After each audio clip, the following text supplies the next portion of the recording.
আসসালামু আলাইকুম ভিউয়ার্স, আমি কেয়া চৌধুরী। আমি আজকে আপনাদেরকে যে ডিশটি তৈরি করে দেখাবো তা হচ্ছে ধনেপাতা ভর্তা। ধনেপাতা ভর্তা তৈরি করতে আমাদের লাগছে ধনেপাতা। এখানে ধনেপাতা আমরা 1 কাপের মতো নিয়ে নিয়েছি। এখানে কাঁচামরিচ নিয়েছি 3টা। আপনারা ঝাল যদি কম খেতে চান তাহলে কম দিতে পারেন। তারপরে এখানে আমি পেঁয়াজ 3টা বড় সাইজের পেঁয়াজ নিয়ে নিয়েছি, দেশি পেঁয়াজ। আর এখানে রয়েছে রসুন আমি এখানে 2টা বড় রসুন নিয়ে নিয়েছি। এখানে রয়েছে তেল 2 টেবিল স্পুন।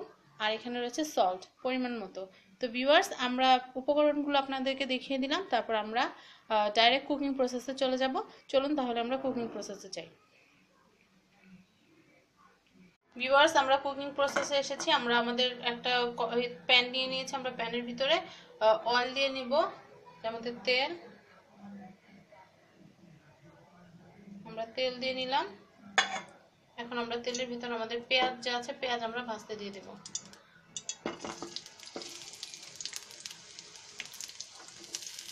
আমাদের পেঁয়াজ রসুন আমরা ভাজতে দিয়ে দেব।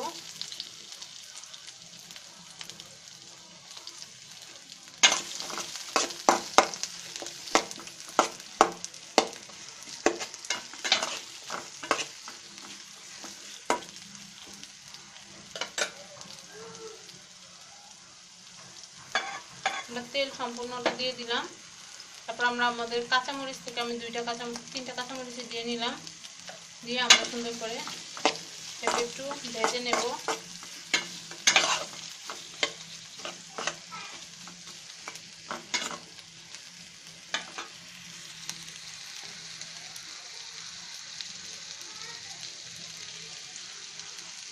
ভিউয়ার্স, আমাদের ভাজতে 3 থেকে 4 মিনিটের মতো সময় লাগবে। আমরা 3 থেকে 4 মিনিট অপেক্ষা করি। একটু লাল হয়ে আসলে তখন আমরা ধনেপাতাটা দিব, কারণ ধনেপাতা হতে বেশি একটা সময় লাগবে না। আমরা এখন পেঁয়াজটা যেন একটু তাড়াতাড়ি মধ্যে, এর জন্য আমরা লবণ দিয়ে নেব। আমরা খুব বেশি লবণ দেব না এখন। আমরা এখন যতটুকু লবণ দরকার, আমরা দেখুন আমরা 1 চিমটির মতো লবণ দিয়ে নিচ্ছি, যাতে আমাদের পেঁয়াজটা সিদ্ধ হওয়ার জন্য।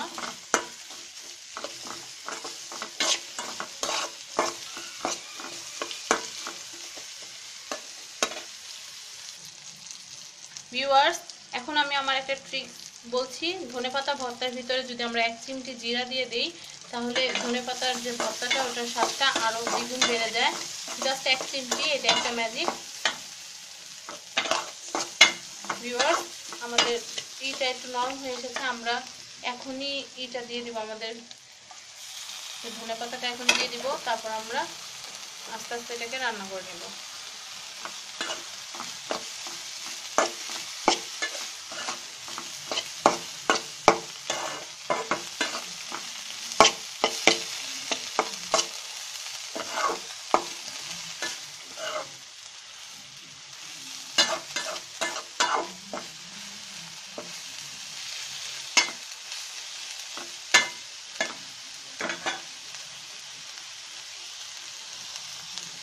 ভিউয়ার্স, আমরা এটাকে আরও 5-7 মিনিটের মতো রান্না করব।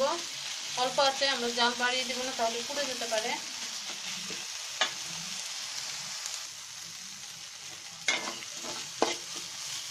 ভিউয়ার্স, আমাদের যে ধনেপাতাটা আছে সেটা প্রায় সিদ্ধ হয়ে গিয়েছে। আমাদের পেঁয়াজটাকে আমরা একটু লাল করার জন্য ওয়েট করছি।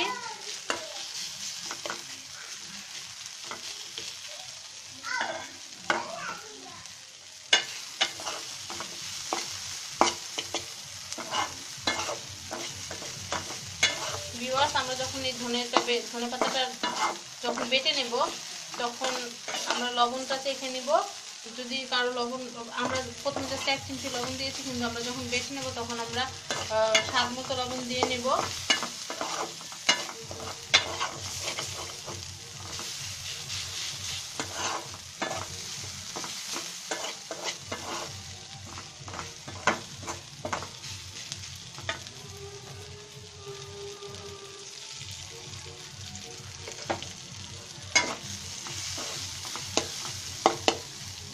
ভিউয়ার্স, ভর্তা যখন বাটবেন তখন তেলের উপরে বাগার দেওয়া যে ভর্তাগুলো আছে সেই ভর্তাগুলোতে কখনো আলাদা পানি দিবেন না, পানি দিলে ভালো লাগে না।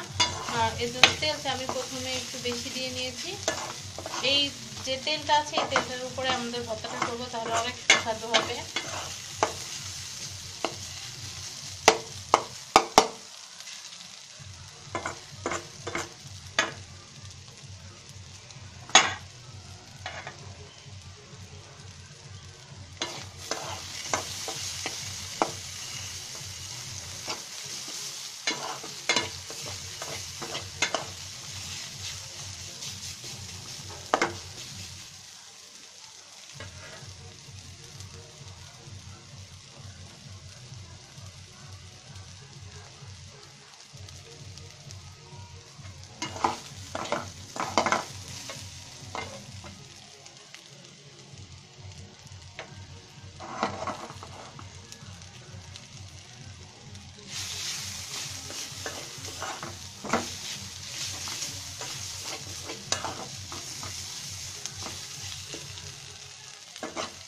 আমাদের ইটা প্রায় হয়ে গিয়েছে।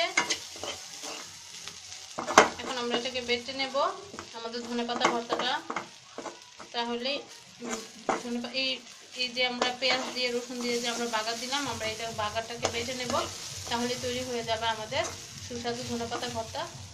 ভিউয়ার্স, আমি ধনেপাতা এইটাকে বেটে বাগারটাকে বেটে আমি আপনাদেরকে পরিবেশন করে দেখাচ্ছি।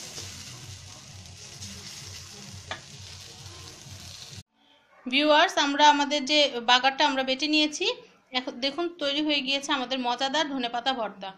ভিউয়ার্স, অনেক সুন্দর গ্রান বের হচ্ছে, কি বলবো। আপনারাও বাসায় তৈরি করবেন আমার এই প্রসেসে ধনেপাতা ভর্তা এবং পরিবার সকলে মিলে খাবেন। আশা করি আমার ভিডিওটি আপনাদের ভালো লেগেছে। যদি আমার কুকিং প্রসেসটি আপনাদের ভালো লাগে তাহলে অবশ্যই লাইক দিবেন এবং শেয়ার করবেন এবং সাবস্ক্রাইব করবেন আমার চ্যানেল ফ্যামিলি অ্যান্ড ফ্রেন্ডস। ধন্যবাদ সবাইকে ভিডিওটি দেখার জন্য। ধন্যবাদ। আল্লাহ হাফেজ।